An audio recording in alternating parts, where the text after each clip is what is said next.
તરફ વાત કરીએ તો રાજકોટમાં શ્વાન આતંકનો બનાવ સામે આવ્યો છે, જ્યાં જણાવી દઈએ કે રાજકોટના ગ્રામ્ય વિસ્તારમાં 7 વર્ષના બાળક ઉપર શ્વાને જીવલેણ હુમલો કર્યો છે અને શ્વાન હુમલામાં આયુષ યાદવ નામના 7 વર્ષના બાળકનું મોત નીપજ્યું છે।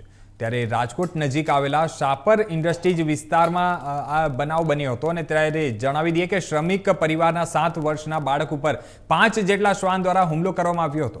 બાળકનો પરિવાર મૂળ બિહાર પટનાના રહેવાસી છે અને ત્યારે બાળકના પિતા શાપરમાં છૂટક મજૂરી કામ કરતા હતા અને શ્વાનનો દ્વારા આ બાળકને બચકા ભરતા બાળકને રાજકોટની સિવિલ હોસ્પિટલ ખાતે ખસેડવામાં આવ્યો હતો, પરંતુ રાજકોટ સિવિલ હોસ્પિટલ ખાતે સારવાર મળે તે પહેલા જ 7 વર્ષના બાળકનું મોત નીપજ્યું છે અને ત્યારે આ બાળકના પિતા કોઈ કામ માટે તેને વતન જઈ રહ્યા હતા, પણ આવી કરુણાંતિક ઘટનાના બનતા પિતા અર્ધ વચ્ચેથી જ પરત ફર્યા છે।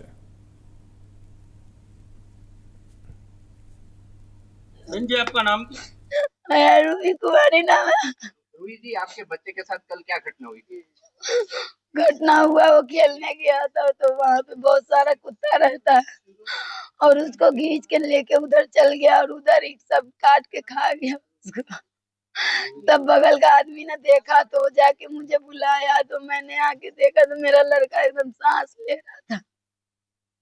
मैंने बोला लेके जल्दी चलो, तो वो बोला एम्बुलेंस आ रहा है तो जाना। एम्बुलेंस आने में थोड़ा टाइम लग गया, मेरा लड़का वहीं दम तोड़ दिया। एक दो सांस लिया था, उसके बाद फिर दोबारा सांस नहीं ले पाया। कितने कुत्ते थे बहन जी? कुत्ते थे 5-6 बता रहा था, सब हमने नहीं